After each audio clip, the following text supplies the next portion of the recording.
organic, unpredictable, unknown, lovely, beautiful, a sense of fulfillment. This is part of the pleasures of life and not the chores of life.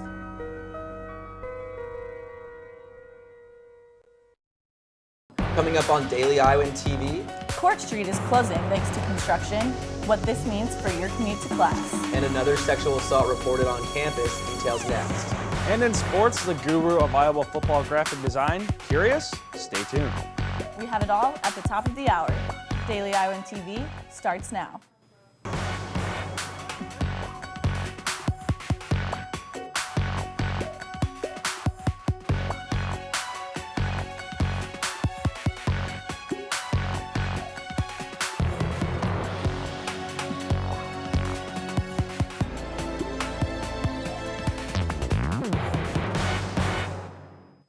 Thanks for joining us tonight. I'm Megan Horhan. And I'm Reed Chandler. We begin tonight with breaking news. A University of Iowa student reported to school staff she was sexually assaulted in the fall of 2013.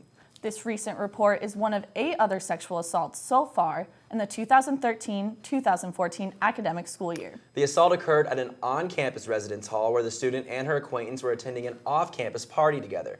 The acquaintance reportedly gave the student a drink, and she claimed she had no memory after consuming the beverage. What's interesting about this particular case is the student received information that this same acquaintance committed another sexual assault in the spring semester of 2014. The second victim has not reported the incident to university officials. How much extra money can the UI spare? Well, that's the topic of dispute between House Republicans and Senate Democrats over how funding should be directed at the school. The disagreement focuses on whether the freeze can still be accomplished after recent changes to a regent proposal. Republicans say the UI has the extra money to spare, but Democrats say any decision made now is premature. The UI has been awarded with a 3-year, $1.2 million grant from the Alfred P. Sloan Foundation. The grant will go toward establishing one of only 5 university centers of exemplary mentoring in the nation. The centers are located at universities that have proven they have underrepresented minority graduate students. Colin Mitchell will be the center's director. One Iowa City bar has lost their license, allowing under 21-year-olds to be present after 10 p.m., while another bar was denied the license from the get-go. Our own Nick Fisher with the story. After possessing an entertainment venue license for just over a month, the Union Bar has gone back to only allowing patrons over the age of 21 after 10 p.m. A requirement of the license is that the venue must have a Paula ratio under 0.25%. Their ratio rose over 0.25. We look at the ratio at the end of every given month. The bar check reports come out monthly, and after the March report, they were over 0.25, and so they were being revoked. There are currently 5 other venues possessing the license in the Iowa City area. The license revocation is the first since the 21 ordinance was put into effect in June of 2010.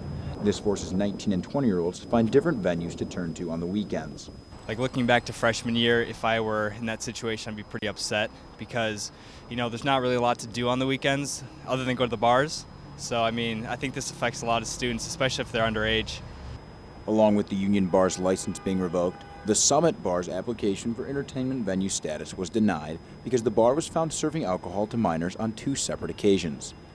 We have rules set out for underage possession and Paula ratios and not selling to minors, and obviously those need to be met, but that's the only thing that stood in the way of either of these bars from being an entertainment venue. While there is no word on what the Summit will do, the union has already filed an appeal of the revocation. Nick Fisher, Daily Iowan TV. Union's appeal will be processed in the coming weeks, with a decision by city officials expected to come in the month of May. If Court Street is part of your daily commute, you might want to consider a new one.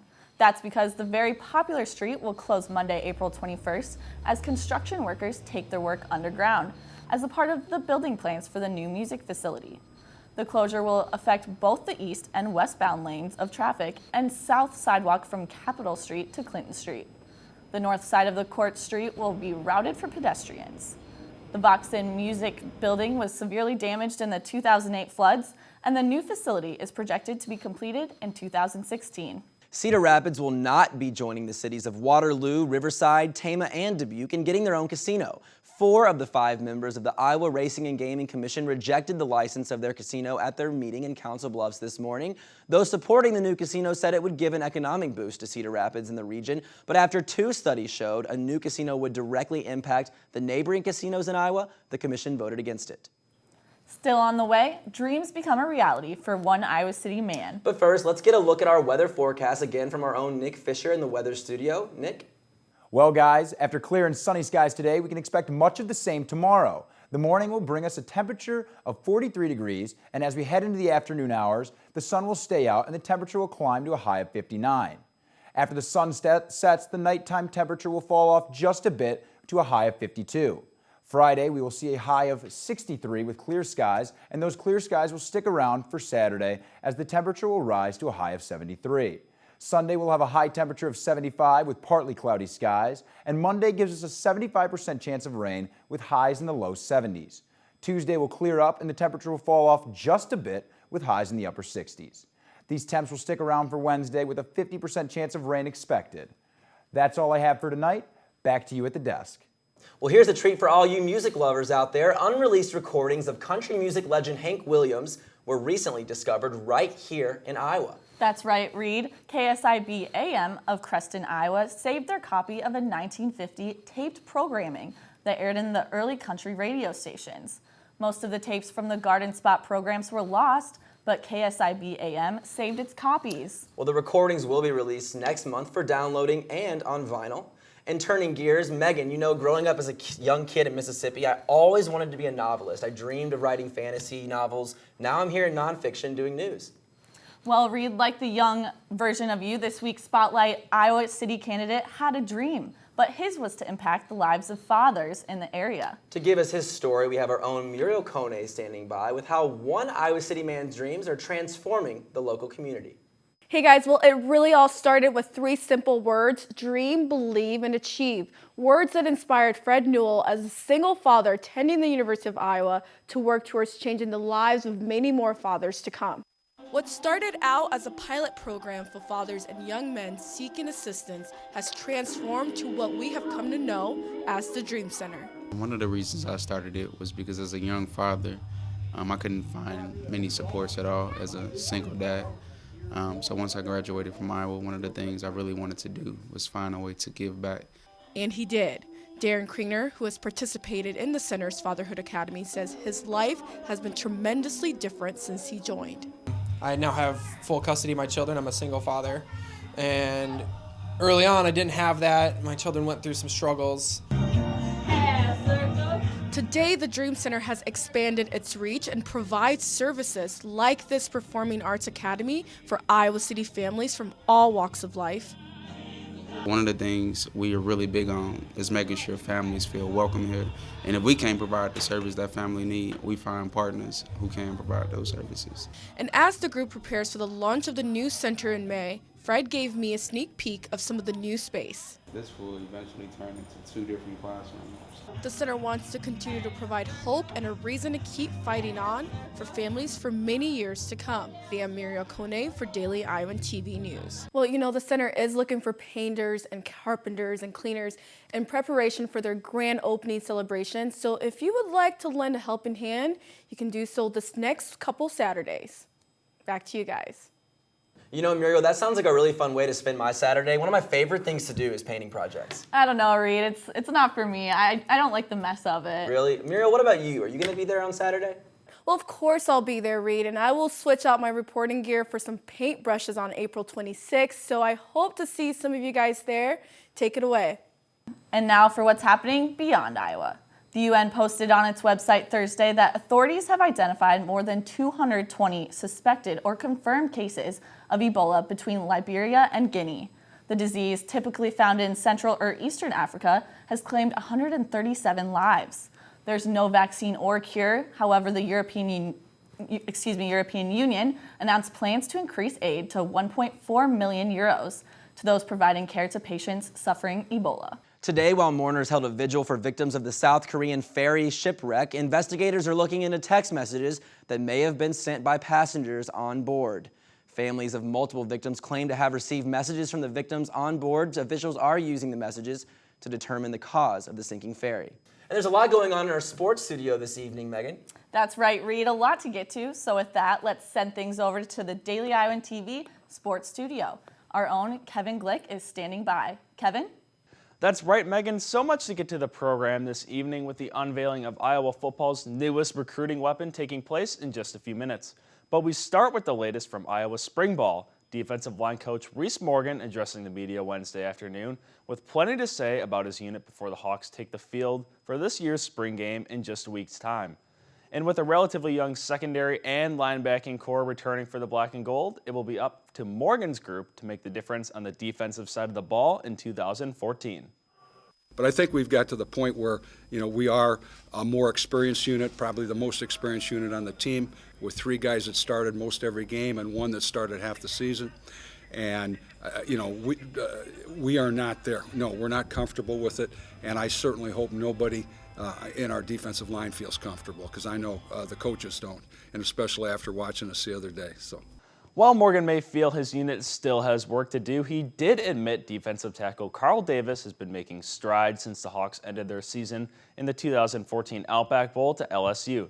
The senior returns to Kinnick Stadium fresh off his most productive season yet for the Hawks, amassing 42 tackles and gathering 1.5 sacks for the black and gold in 2013, something Morgan is looking for more of when the Hawks lace up the spikes come fall.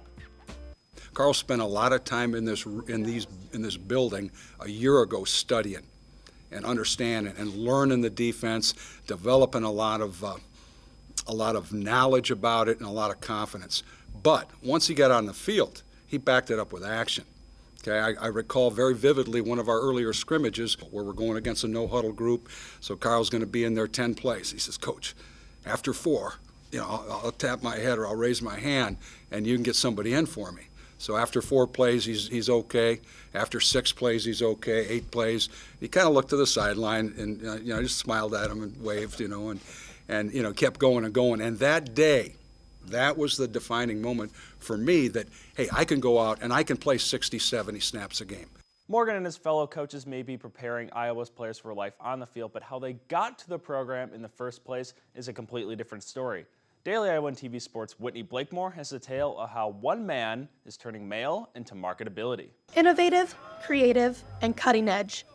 3 words that usually wouldn't be associated with Iowa football.